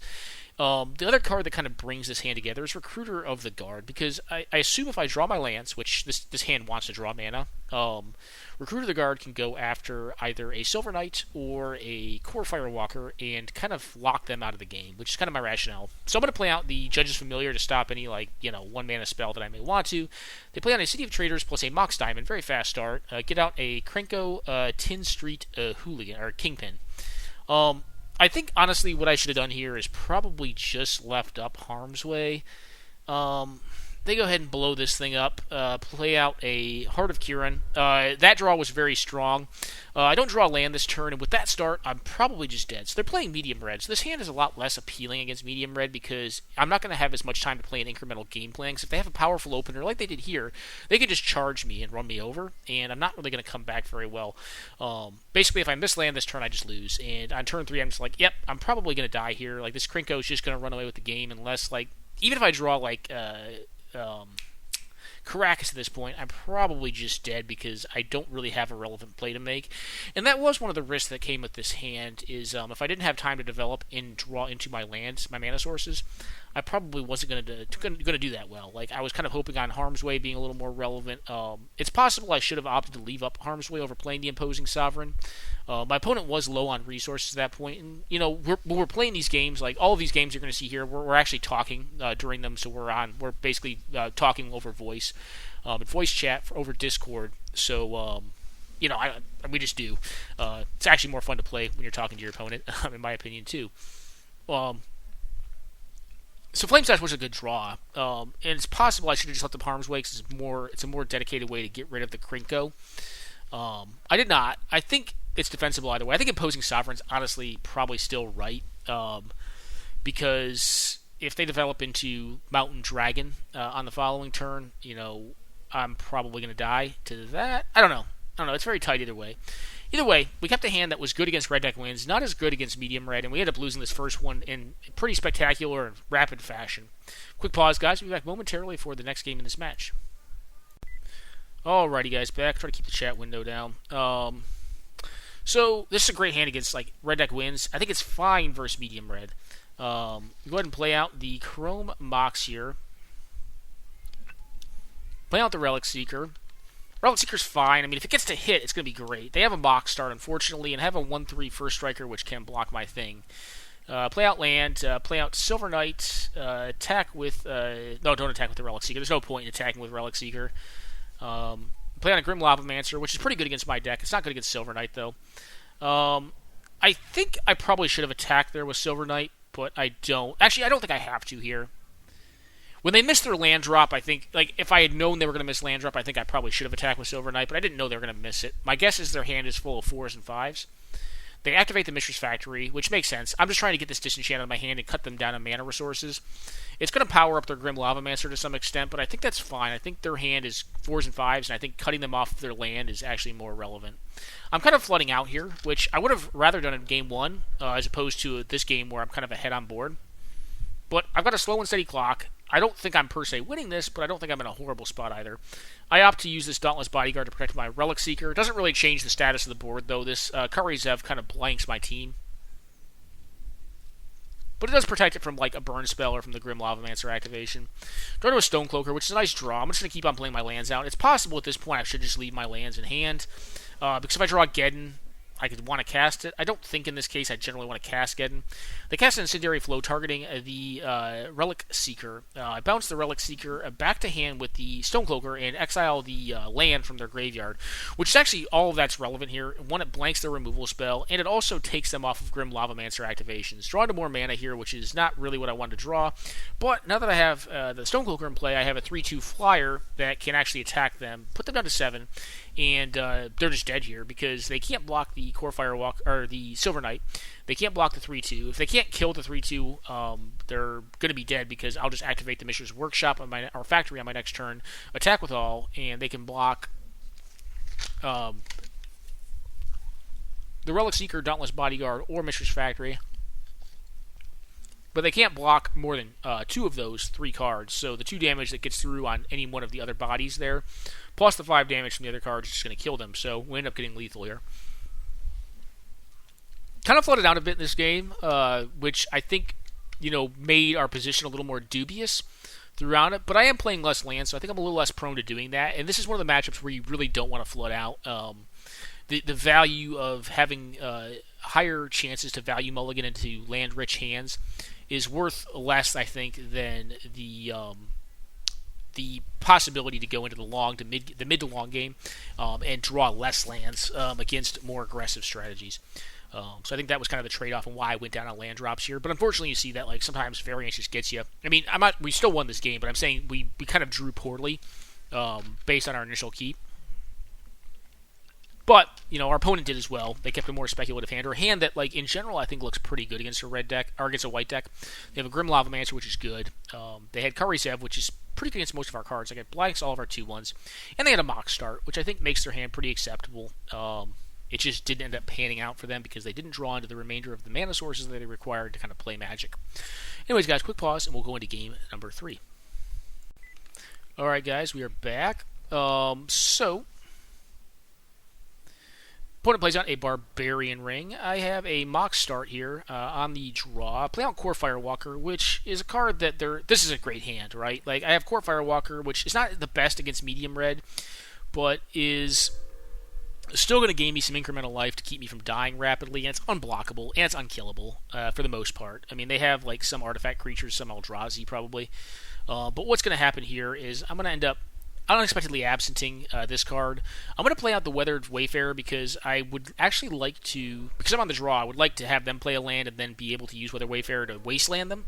They're able to attack this turn with the Earthshaker Kenra, but because they've played it twice, I've gained 2 life. I'm still at 19 despite having fetched once and been attacked with a 2/1. Play out the Stoneforge Mystic here, end up finding the Sword of Fire and Ice. There was a debate as to whether I wanted to cast out the Stoneforge Mystic as opposed to unexpectedly absenting them in the early game. But I actually did the unexpectedly absent as a bid for information. I felt like their hand may be mana light, but I wanted to kind of know. And that allowed me to kind of know that. And there was also an option to cast out the Stoneforge Mystic there to find Jit, which I did not find. Because I also have the 5th land, this allows me to set up a turn 4 with Moxen Sword of Fire and Ice hit, which is really powerful. Puts them on a 2-turn clock. I actually hit them as opposed to the Earthshaker Kenra because I don't think there's any chain of cards that's going to allow them to get out of this or to kill me and not die. So you end up getting them here with the Core Firewalker with a Sword of Fire and Ice on it. Pretty cool game against medium red. I think in the dark, medium red is probably a better deck than the Death and Taxes deck. But I think in a small tournament setting, Death and Taxes probably has a little bit of an edge because it's easier to kind of hate out the medium style decks. That said, we also have some concessions to the medium decks in this build of Death and Taxes. I'm running a Disenchant, running Leon and Relic Warder. I don't think it's incorrect to run Fragmentize because I think right now the power of Soul Ring and Mana Crypt is really high, and I think the medium decks are quite good. And the ability to interact with those cards I think is relevant to have when you're not on a blue deck. Those are cards I think are worthy of a Force of Negation or a Force of Will against the medium decks, because the way these style of decks, the medium decks, play out is if they get early mana advantage off of those artifacts, they can just top deck into a win. They just keep on top decking 4s and 5s and kill you. But if you can stop that kind of draw early, that style of draw tends to lose out if it loses its Mana Crypt or its Soul Ring. Basically, the keep decision is going to be dependent on those cards. So it's going to have a lot of 4s and 5s that they can just start kind of pooping out of their hand. And if you can stop that early mana, in general, those hands will get clogged up with 4s and 5s and be basically drawing to mana sources. And you can out-tempo them, which is kind of, what, you want to do. Basically, they turn into basically a slow mid-range deck at that point, with, and have too many 4s and 5s, and they're just playing, 1 per turn, which, even though their plan is to play 1, 4, or 5 drop per turn, if they're doing it on turn 2, it's a lot worse than if they're doing it on turns 4 and 5, which is kind of like what this hand would have lent itself to based on how it developed. Now, I see why my opponent kept it. It had an Arc Trail and a Flame Slash. Just didn't end up working out well for them. And like I said, some of my build decisions were kind of built around, beating those style of cards, because those cards are common removal in this format, and they're very good. It ended up getting my Sky Marcher Aspirant and my Stoneforge Mystic, but Stoneforge Mystic replaced itself with a card that I think was far more relevant in the matchup than the 2-for-1 that they got off Arc Trail was worth, which is the Sword of Fire and Ice. And then obviously having the opening Core Firewalker is just, it's decent. It's a lot better against red deck wins, but against medium red, it's still decent. Like, it's very hard to block, it's very hard to kill, carries my equipment very well, and that just, kind of ended up being how we ended up playing this game out and ended up turning it into a game win. So anyways, guys, quick pause. We'll be back momentarily for the second game that we played in this tournament. Alrighty, guys, back playing as Croc here, Croc64. Who is so at this point we all know what each other is on because we're playing in a tournament setting and like everyone's talking. Croc's playing Black Mold. Black Mold is kind of like a derivative deck of aggressive black. It's possibly even more aggressive green now. One of the issues that the aggressive black deck has is that it doesn't tend to beat other fair aggressive decks like red or like white. Now I think Black Mold has a better chance of beating the aggressive red decks, but I do not think it's well suited to beating the aggressive white decks. So the thing is here, like, they're going to Collective Brutality the Silver Knight. Like, Silver Knight's not a good card in this matchup. Well, it's fine. It's actually a fine card in this matchup, but not for the reasons that it's included in my deck. It just has First Strike. First Strike is a really relevant ability. They're forced to kind of, Collective Brutality it here just to get in 2 damage, which I'm fine with. And then I play on a Ranger Captain of Eos, which blanks their threat they have on board, and also gets a relevant card they have to deal with, which is Mother of Runes. Draw to a Tide Taker here, which is actually a pretty relevant draw because it stops any 2-mana removal from being cast on my turn. Unfortunately, they have the Fatal Push, which is good, to get rid of the Mother of Runes, which they have to get rid of. That card is just going to become game-breaking if they don't. They miss on land here. I've got all these threats on board. They can't block with the Rakdos Cackler, so they're going to go to 10, and they're not facing lethal next turn, but they're facing a pretty big blow next turn. If they miss their land drop here, I think they're just dead. They evidently do miss on their land drop, and they're probably just dead. This is a lot of beef on the board. I have protection for Burmaz. The Tide Taker is not really something you want to kill because it just gives me a 1/1 flyer. It's less damage, but it's also evasive. And the Ranger Captain is kind of a free body because, it ate up a Fatal Push. It got a free card in Mother of Runes, and now it's just attacking them for a lot of damage. And there's not really much they can do about it outside of trying to block it with probably a creature that costs the same amount of mana. And this hand's still well set up to stop anything they may play. It's got a Path to Exile, which is very strong. It's got a Smuggler's Copter, which I possibly could have sequenced out earlier, as opposed to the Tide Taker. But I did not. And the reason being is because I think Tide Taker was correct there, given the Mother of Runes, because if they had an Assassin's Trophy or an Abrupt Decay, it basically took them off of casting that on my turn. They could have Abrupt Decayed or Assassin's Trophy the Ranger Captain, which is not very good. It just gives me a free land, and it gets rid of my 3/3, but then I have Mother of Runes. Mother of Runes, over time, is probably going to be worse for their deck. As it was, they had Fatal Push, so the Tide Taker play really wasn't that relevant. It just cost them 1 more mana to cast their 1-mana spell, but the 1-mana removal in this deck's pretty limited. They could have... The only ones they could really have are, Dismember, Snuff Out, Fatal Push, are really the only ones that are likely they have access to at 1 mana. Other than those, it's going to be, 2-mana removal. Anyways, guys, quick pause. We'll be back momentarily for game number 2 against Croc. Alrighty, guys, we're back. This hand's fine. It's not the best. The reason I keep this hand again is it's a little slower, but it has Recruiter the Guard. Recruiter the Guard can get Mirran Crusader, which Mirran Crusader is a good beater and a great hate card in this specific matchup. They're playing black-green. So it's going to be very hard for them to kill it outside of an Umezawa's Jit or something along those lines, like a man land, maybe, or creature land. So Greenwald Liberator, it's a big thing. I just go ahead and Declaration Stone this thing and attack him for 2. The Mardu War Reaper was actually a great draw with this hand because it's not really great in the matchup, but I had a slower hand. Like I said, it was more of an investment-based hand. And being able to get an incremental card down on the board like Mardu War Reaper is kind of nice because it just chips away at them. They have a Grafted Wargear. I just take the 5-ball hit here. I know I'm going to have a Mirran Crusader, which blocks this thing all day long. And I'd rather save the Recruiter the Guard. I could jump there to save the 5 damage, but I think Recruiter the Guard's value goes up with my Restoration Angel or my Stonecloaker. So I don't have those cards yet, but I think leaving it on board kind of provides me some equity in the long game, which I'm going to be able to go long in this game if I want, I tend to think, because I have this Mirran Crusader. Play out the Lesions Landing. I kind of make an interesting play here. I go aggressive here. I attack them with all this time. I decide, hey, it's not worth holding the value. I'm just going to try to end this game. I'm going to lose both these threats to flip the Adanto, but it ramps me for 1, and it also gives me recursive lifelinking threats that block and make it very hard for them to win. I probably should have blocked with the Tomic here. What I was kind of afraid of is getting hit with a Collective Brutality or something like that. And I also was kind of afraid of this, a Sacrifice Outlet that would try to get my Mirran Crusader. in this case, I still have the Mishra's Factory, which allows me to activate. It wouldn't have been able to be big enough to block and kill the Sky Shroud Elite because it had just been played that turn, so it had Summoning Sickness, so it couldn't make itself a 3/3. But I am able to sacrifice to the Plague Carrier or Crafter. The Tomic's also kind of relevant because it flies. There was one of the cards I was afraid of. Because it flies, it allows me to kind of push more damage and win this game.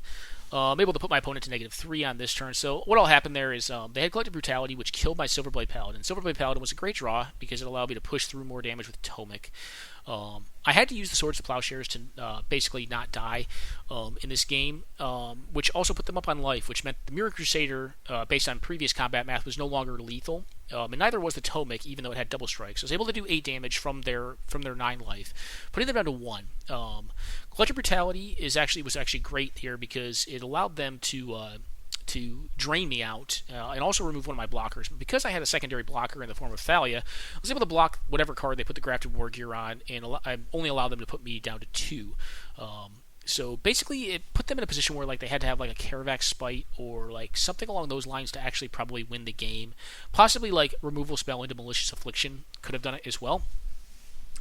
With the Grafted War Gear and the threats they had on board, but it was not a great spot. And they unfortunately don't have those cards, so I'm able to get the turn pass back to me, and I have this basically 4/4 and a 2/3 attacker that put them down to -3 here for a game win against Black Mold. Again, Black Mold I think is a very cool deck. I think I haven't played a ton of it. I played a lot of black aggressive decks. I think. Who's the primary? It's Alex Stacey is the primary kind of like guy behind the Black Mold deck. Is kind of a I think the development of black aggro into a more interactive mid-rangey aggressive deck. I would still call it aggressive, but it's more mid-rangey than like black aggro is. Black aggro I think is more deeply all in. I think in general it tends to be a lot better versus combination style decks because it's so fast. It's there's arguments that it's just as fast or possibly faster than like red deck wins, like the shock variety red deck wins.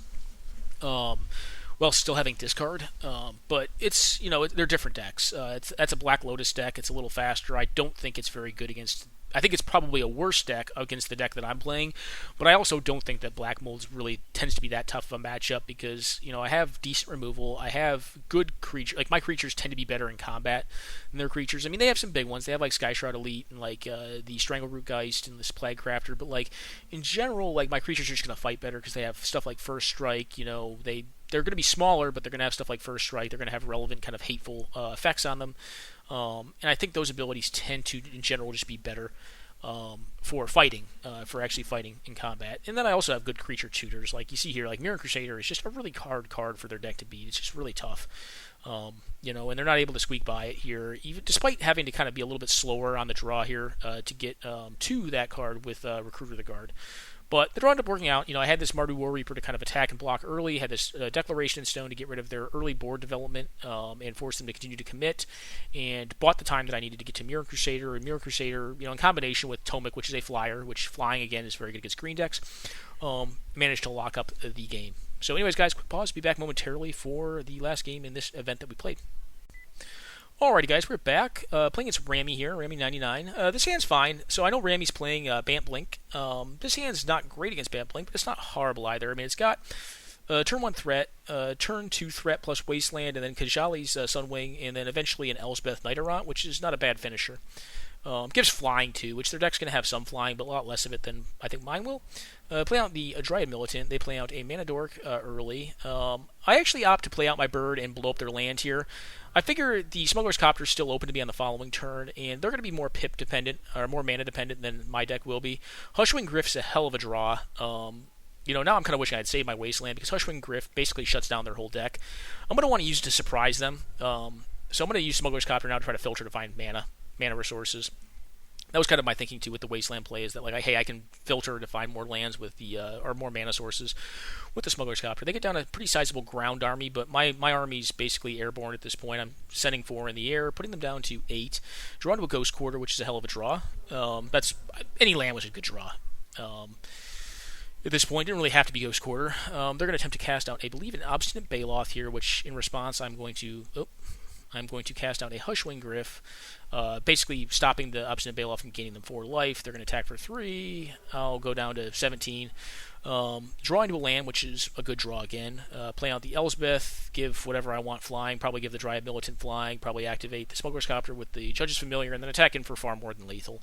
And that is game number 1 against Rami on Bant Blink. So quick pause, guys. Be back momentarily for game number 2. Alrighty, guys, back.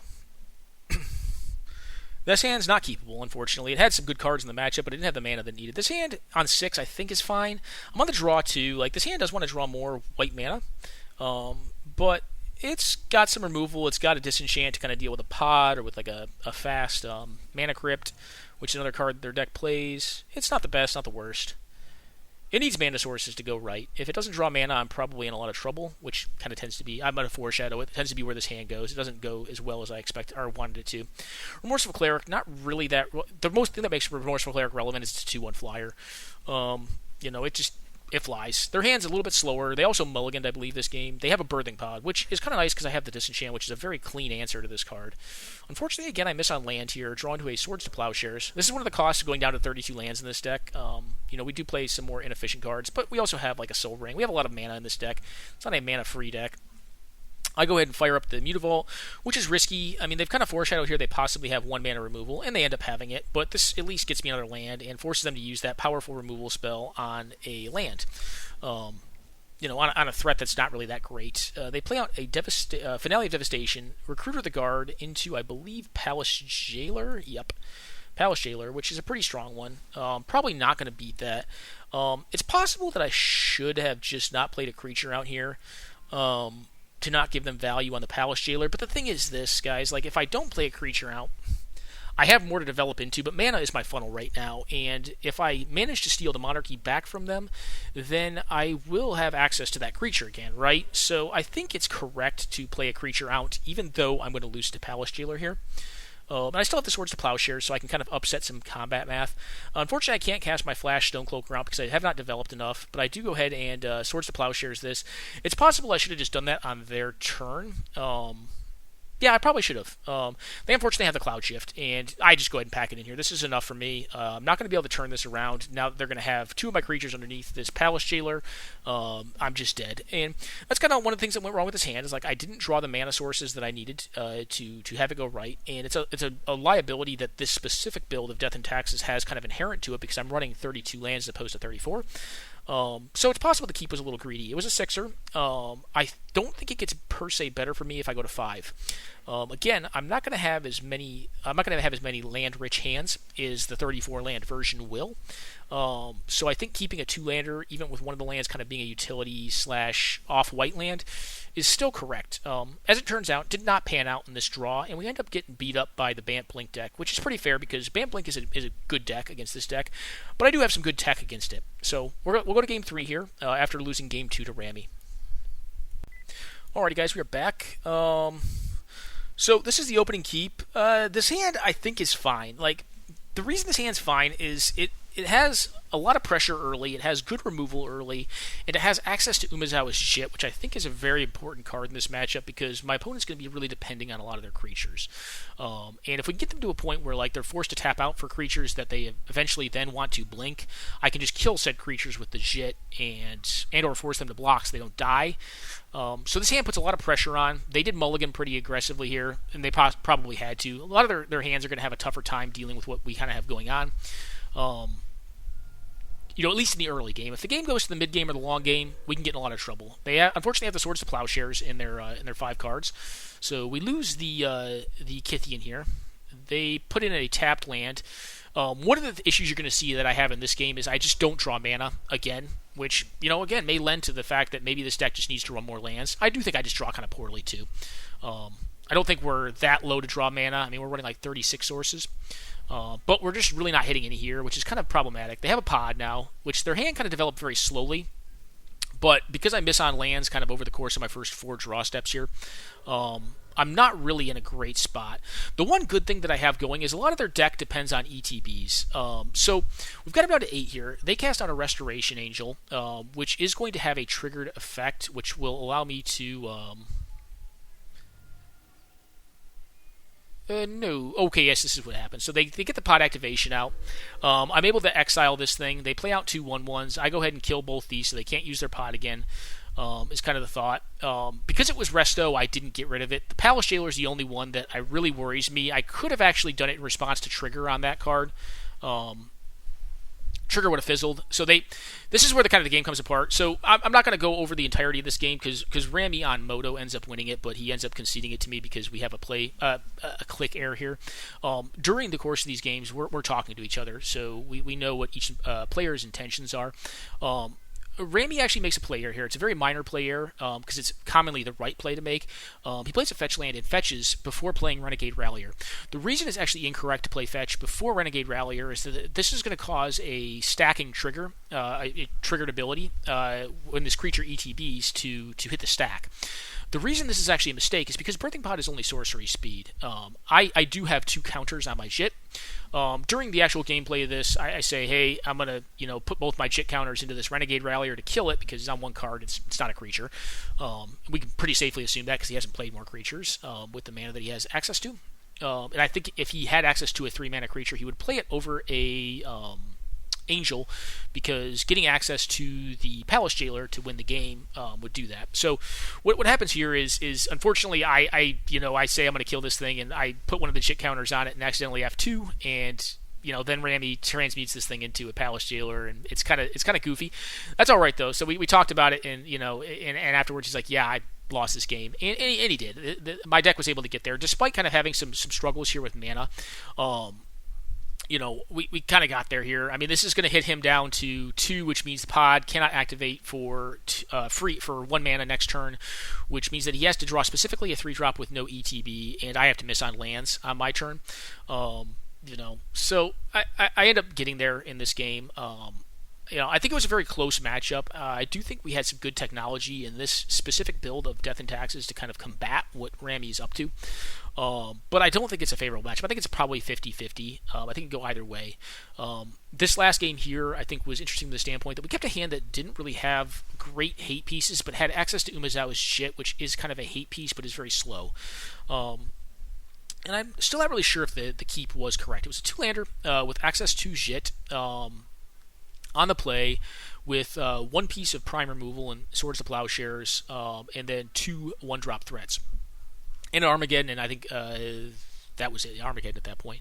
Unfortunately, we drew into 3, 4, 3, or 5, if you want to count Sword as 5, 3, 4, which is not a series of great draw steps for this deck, but it's a series of draw steps that we could have nonetheless. Kind of one of the risks you run, trying to template for a more aggressive metagame. So that said, I do think that playing 34 lands in an open meta is probably more correct for Death and Taxes, but I think for this meta it was right to try to trim it down a little bit so that I had more range and more power in the mid game against the other aggressive decks, so I didn't flood out. But it was also a liability, right, in these mid range matchups where I keep a hand like the one that I kept and it just doesn't develop as well. That all aside, Umezawa's Jit kind of does what Umezawa's Jit does, and we're able to seal up this game here. Rami has what is likely a land in hand. It's not a blink spell because he put a blink this thing in response to this. And it's not a 3-mana creature because he would have played it before to get it after Palace Jailer and then just completely lock this game out. Anyways, good games versus everyone in the tournament. I definitely had fun kind of playing in it. Didn't really expect to play in it, but I think this deck did pretty well. And I think, again, I kind of wanted to cover this deck because, one, it's a deck that I covered before and didn't have good gameplay on because Moto broke at the time, and I just couldn't get good gameplay on it.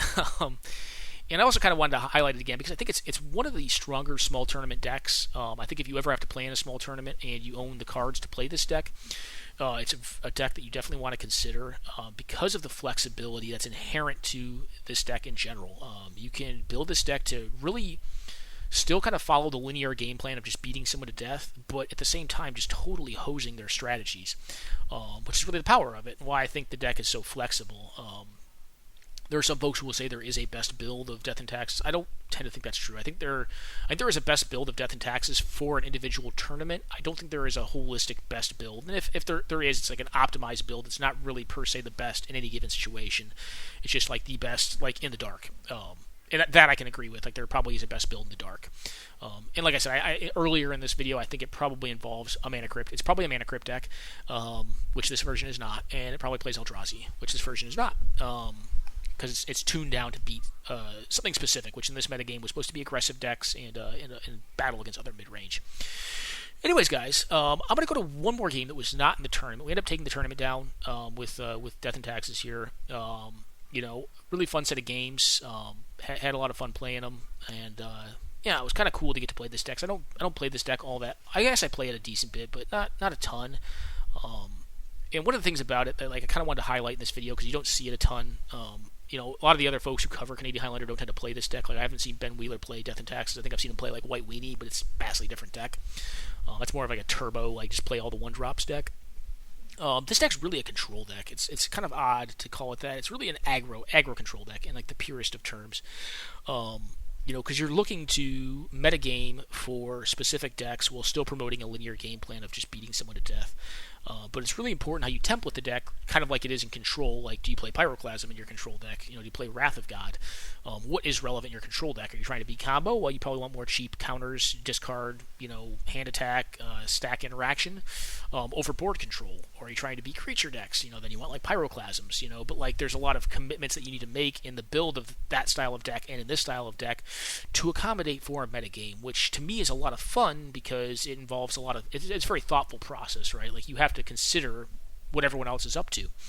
And then from there, build the best deck you can to promote kind of the linear engine or linear strategy of this build, which at the end of the day is White Weenie. It's just beatdown.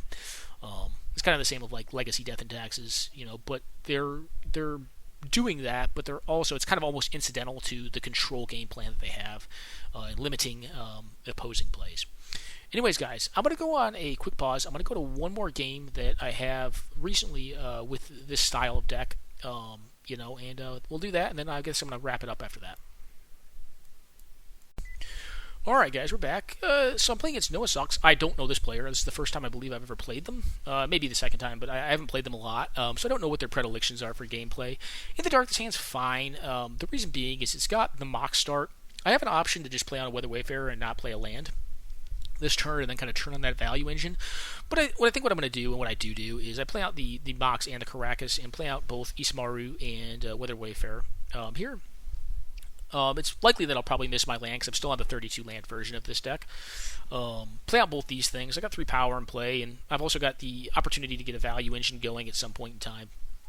Opponent plays out Dryad Militant, which is a fine card, but not really a card. So I was talking about Dryad Militant. Dryad Militant is a great card. It's one of the best hate cards at 1 mana. That all said, it's not really good in fair matchups.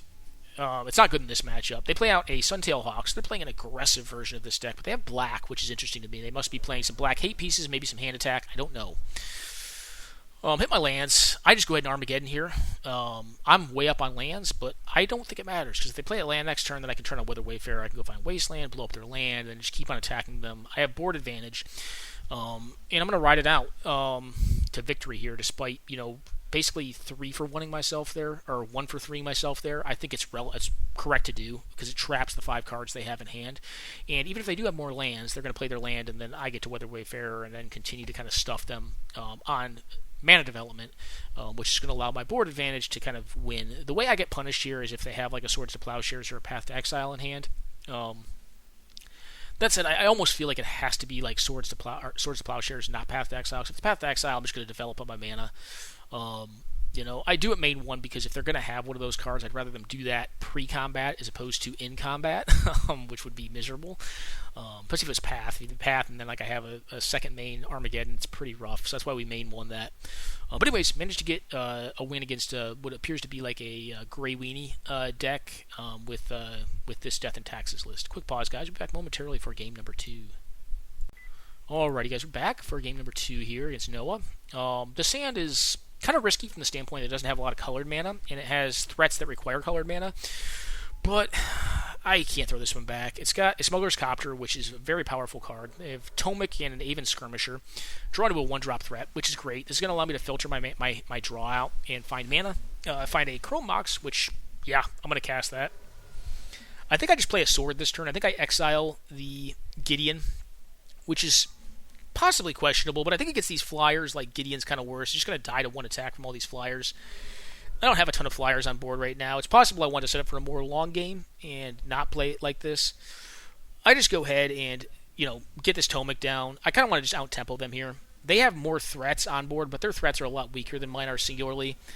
Get a sword hit in, blow up their skirmisher. Their Tomic I can't blow up with sword here, because Tomic is a 2/3, which is a lot of toughness, really, for a 2-mana spell that flies. They get me for 3, down to 13. I have multiple answers in hand. Like, I'm doing pretty well here. One Recruiter here. I don't even know what I get. Yeah, Stoneforge Mystic makes sense. This allows me to get after my Umezawa's shit, which is very powerful. I think they're just dead this turn anyways, though, because they attacked into me. I get rid of the Council's Judgment. If they have removal, they can not die here, but if they have removal, then I'm playing on a Stoneforge, finding a shit, and putting myself in a pretty good position. And even then, actually, I don't know if I'm doing that. I'm probably just playing out Dryad Militant and leaving up Path to Exile so I don't die to some random pump spell or something like that. Like, there's possibly a way I die here. I don't know what it is, but there could be possibly a way I die here. Anyways, this was a mono white Death and Taxes versus Grey Weenie. Maybe gray taxes, I don't know. Probably Grey Weenie. I would call it more Weenie. It's more of a Weenie deck. Kind of the distinguishing mark between like the Death and Taxes decks and like the Weenie decks is that like the Weenie decks will play stuff like Aven Skirmisher or Suntail Hawks. The deck that I'm playing will not. It'll still play like an Isamaru, which is just a pure beatdown card, but its cards tend to have more effects stapled to them, or they're just a little more resilient in combat, like fighting other creatures in combat. And they tend to have just more range of effects. I don't think one's better per se than the other. The Weenie deck is faster than my deck's going to be, but it's less interactive. Kind of the control element that I was talking about before we jumped into this game that my deck can kind of have. Basically, it's more of a mid-rangey build. These Death and Taxes decks are more mid-rangey in how they play out. They have a little more flexibility in how you as a pilot can opt to play them as well. You couple that on top of having numerous cards that are kind of very specific, hate pieces to a matchup. You also have a lot of opportunity to value mulligan the deck, and you have a lot of control over variance by how you decide to do that. Anyways, guys, I really hope you enjoyed this content on Mono White Death and Taxes. It's a deck that I have a lot of love for. The first deck that I ever built in a 100-card format was White Weenie. It was not Death and Taxes. And I don't even know if, like, at the time, Death and Taxes was, like, really a completely viable thing. I don't even think Thalia was printed yet. I think it's a while. It was, like, maybe 10 years ago or something like that. But over time, the deck's kind of morphed into something more along the lines of this. I do think the deck's very mutable, so I would say if you were intending on like sleeving up a Death and Taxes deck, I wouldn't just go with mine. I would look at your metagame first and then build accordingly. I think there's a lot of flexibility in the deck. And again, I think if you just want to have like the quote-unquote optimized version of Death and Taxes, go with Adam Thorne's version. Reach out and try to find that list because it's probably a more optimized version. But even then, like, he metagames for the Victoria, Canada metagame, which is going to mean that he has some specific flex slots that are tailored for his metagame as well. So keep in mind that like this is an aggro control deck, and there are going to be a lot of flex spots that are specific to a metagame. So I don't think there is one like per se best list for any given situation. You really have to account for that when you're building the deck. And it's one of the things that makes the deck very interesting, very cool to me, and really has a lot of repeatable, value to me as a player to play it over and over again because it gives you a lot of choices. It's not like Red Deck Wins where it's like you have a good deck. Don't get me wrong, it's not a bad deck. It's a very good deck, but it doesn't have a lot of flexibility. Like it kind of has to progress in the same linear fashion every time, and it has some nut draws. It's good, but it's just if your opponent has their nut draw, generally you won't beat it. Like you don't have a lot of options against it. And you're not as deeply interactive. You just try to kill them fast.